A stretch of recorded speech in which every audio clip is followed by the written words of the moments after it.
Olá, meus amigos queridos do Brasil e de outros países de fala portuguesa. É muito bom estar com vocês. Tive que cancelar todas minhas viagens porque semana passada eu deveria estar em Cazaquistão, não consegui viajar. Esta semana deveria estar na República Dominicana, também cancelei. Próxima semana em Panamá não irei. Quer dizer, o mundo está parado. Estamos vivendo tempos de crise. Não é imaginação. É uma realidade e precisamos levar a sério esta questão. No entanto, em circunstâncias assim, aparecem informações de todo tipo. Há gente que se aproveita desse momento para assustar ao povo, inclusive com a Bíblia aberta. Uma menina de 14 anos, imagino, 14 anos de idade, uma criança praticamente, me escreve esta carta desesperada. Ela acha que o mundo está acabando, ela quer morrer, ela acha que está perdida, que já não tem mais esperança para ela. Então, eu decidi abrir a palavra de Deus e ler qual é a mensagem que Deus tem para seu povo neste momento. Então, permita-me ler Marcos capítulo 4, versos 35 ao 40. Diz assim: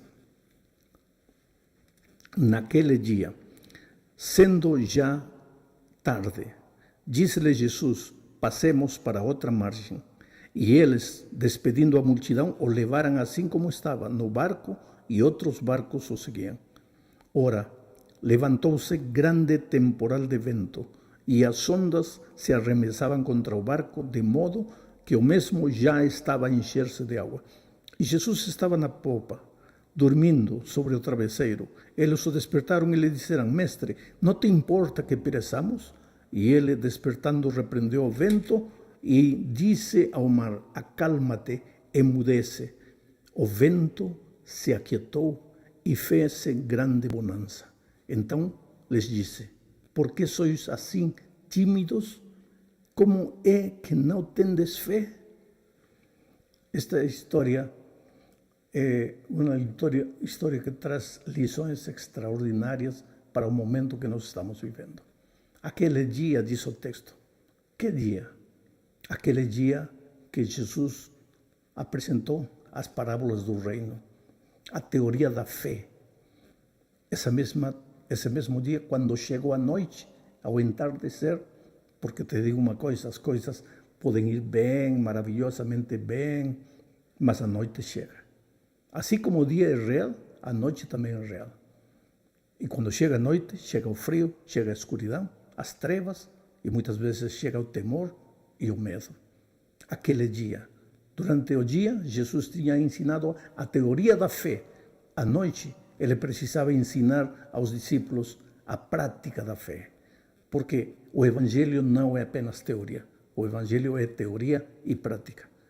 Você conhece intelectualmente o que Jesus diz, mas você precisa viver na vida real o que Jesus disse. Eles precisavam aprender a confiar em Deus em meio das dificuldades, em meio das provações. Aquela tempestade lá no Mar de Galileia não era uma ilusão, não era uma fantasia. Era uma tempestade real, como o problema real que o mundo está enfrentando nestes momentos.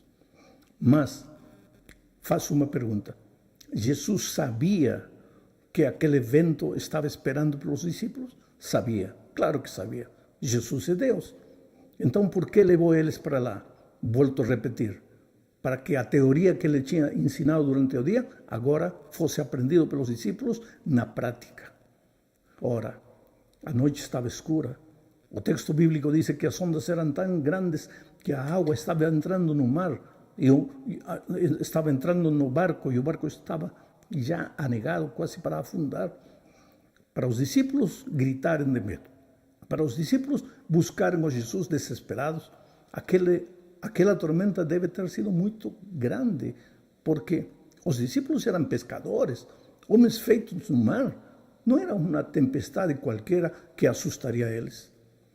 Mas aquela noite eles estavam assustados. Em meio da escuridão não sabiam o que fazer. Correram onde Jesus. E o que estava fazendo Jesus? Estava dormindo, tranquilo, como se nada acontecesse. E eles reclamaram com o mestre. Disseram: Mestre, não te importa que pereçamos? Que pergunta. Como é que Jesus não vai se importar com a dor que você está vivendo, com a dificuldade que você está vivendo? Como você acha que Jesus, neste momento, não vai se importar com o drama que o mundo está enfrentando? Claro que ele sabia. Se levantou, repreendeu ao mar, o mar se acalmou. Mas o problema dos discípulos não era a tempestade. O verdadeiro problema era a falta de fé. De manhã, durante o dia, eles tinham aprendido a teoria da fé. Quando chegou a noite, eles deveriam aprender a prática da fé e fracassaram. Todo o evangelho que conheceram ficou limitado ao aspecto teórico. Na hora da dificuldade, tudo que tinham aprendido intelectualmente não lhes serviu. Esse é o grande problema do cristianismo. Vivemos de teoria em teoria, mas a vida cristã é experiência real com Cristo. É enfrentar a vida, as circunstâncias da vida, acompanhados do Senhor Jesus. Eu quero mencionar 3 pensamentos neste momento, tirados desta história. Primeiro, por que os discípulos estavam passando aquela tormenta escura em meio da noite? Eles tinham feito alguma coisa de errado? Eles tinham desobedecido a Deus? Porque outro dia alguém me disse, está vendo, isso está acontecendo porque o mundo é um mundo desobediente. Espera, cuidado com o que você fala. Jonás, ou Jonas em português, ele passou por uma tormenta terrível porque desobedeceu. Mas os discípulos tinham desobedecido porque estavam no mar. Porque estavam justamente obedecendo o mestre. Foi o mestre que lhes disse, passemos para outro lado do mar. Eles obedeceram. E, no entanto, estavam agora enfrentando dificuldades. Quer dizer que se você desobedece, podes enfrentar as dificuldades desta vida. E se você obedece, também podes enfrentar as dificuldades da vida. Por quê? Porque vivemos um mundo de dor. Este mundo não é nosso lar. Estamos caminhando em direção do nosso verdadeiro lar, do lar do Pai, de onde nunca deveríamos ter saído. E neste mundo, pois, há enfermidade, há doença, há tristeza, há solidão, há traição, há violência e a morte. Mas Jesus nunca deixa os seus discípulos. Por que eles não deveriam ter medo aquela noite? Em primeiro lugar, porque Jesus tinha prometido que eles chegariam do outro lado do mar. ¿Acaso ele não lhes deu a ordem, vamos para o outro lado do mar?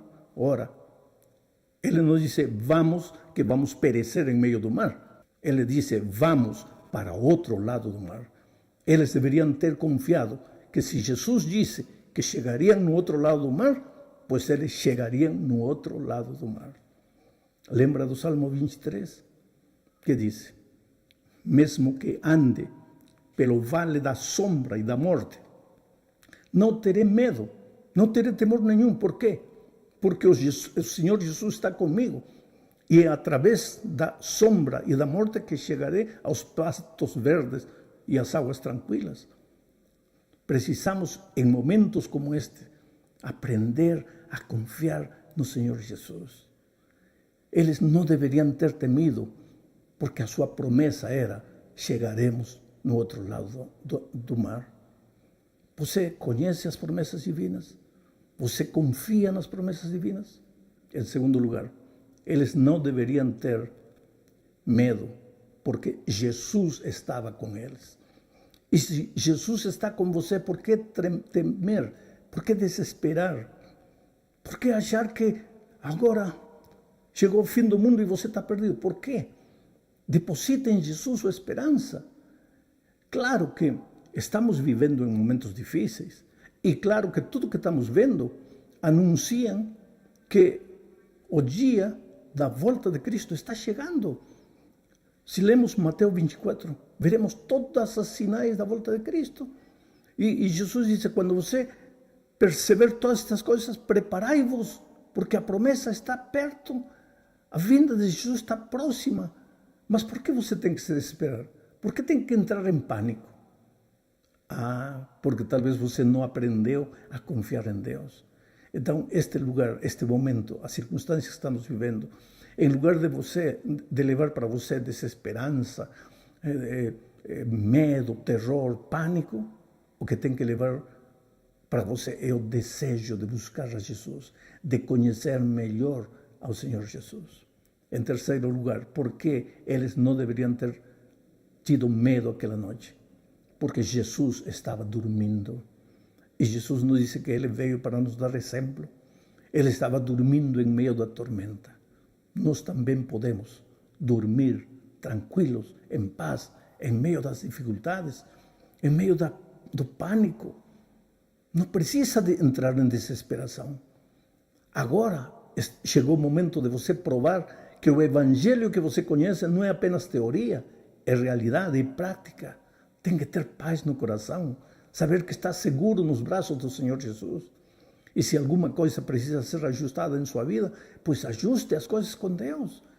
Volte os olhos para Deus, confie nele. Eu sempre digo, você é a coisa mais linda que Deus tem neste mundo. Neste momento, acaso, Deus se esqueceu de você? Olha a pergunta que os discípulos fizeram ao Senhor quando foram e acordaram ele, que estava dormindo. Senhor, não te importa que pereçamos? Como é que a Jesus não vai lhe importar a tua situação, se ele te ama? Ele te conhece, ele sabe quem é você. Por favor, querido, nestes momentos, enfrenta tudo que venha, mas enfrenta com fé, com a segurança de que teu coração, de que tua vida está nas mãos de Jesus. Eu vou te contar uma experiência minha, personal, que aconteceu há muitos anos atrás. Eu era um jovem pastor. Minha esposa estava esperando o nosso primeiro filho. Eu me estava afundando no mar. Eu já tinha tragado água, já estava me afundando. Eu vi a morte de perto, mas quando olhei para a praia, lá estava minha esposa, com meu primeiro filho na barriga. Então clamei a Deus, Senhor, eu preciso ver meu filho, eu não posso morrer. Eu não posso deixar essa mulher com um filho sem pai. Por favor, Senhor, me salva. E não sei o que aconteceu, eu afundei. Mas quando acordei, eu já estava na praia. A equipe de resgate tinha chegado. Joguei muita água dos que tinham tragado, mas aqui estou eu. Ao longo da minha vida, tenho sentido a mão poderosa de Deus. Trabalhei 3 anos na Amazônia. Muitas vezes, à mercê das feras, dos insetos, da escuridão, perdido. E, no entanto, aprendi a desenvolver a confiança em Deus. Saber que nunca estou sozinho, que as coisas podem parecer escuras, que desde o ponto de vista humano tudo pode parecer perdido, mas quando tudo parece perdido, Deus sempre está presente. Esta tormenta que o mundo enfrenta vai passar. Vai passar. Agora, não pense que porque vai passar, não é uma mensagem que Deus nos dá. A mensagem é, filho, acorda, desperta, acerta a tua vida comigo. Aprende a viver a teoria do Evangelho. Aprende a confiar em mim, em meio da escuridão, em meio da enfermidade. Que Deus te abençoe ricamente. Eu quero fazer uma oração por você. Oh Pai querido, em muitos países as pessoas estão ouvindo esta mensagem. A palavra está chegando ao coração delas. Eu te suplico que em meio da turbulência que o mundo vive, a esperança brilhe no coração de cada filho teu. Talvez esta seja uma oportunidade para repensar a nossa própria história. Se porventura alguém que está assistindo este programa já foi membro de igreja, hoje está longe de Deus, longe da igreja, toca esse coração e traz-lo de volta. Se alguém estava na igreja, mas estava sem vida, acomodado, vivendo a mediocridade de uma vida que não tem sentido, acorda ele, Senhor. E se alguém estava bem, pois que ele renove sua comunhão contigo. Mas, Senhor, ajuda-nos a passar a tormenta que se avizinha, segurados de tua mão, confiando em teu poder, confiando em tua graça maravilhosa. Estende tua mão para aquelas pessoas que estão enfermas. Alivia a dor dos que estão sofrendo. Leva paz no coração dos aflitos. Em nome de Jesus. Amém. Que Deus te abençoe, querido.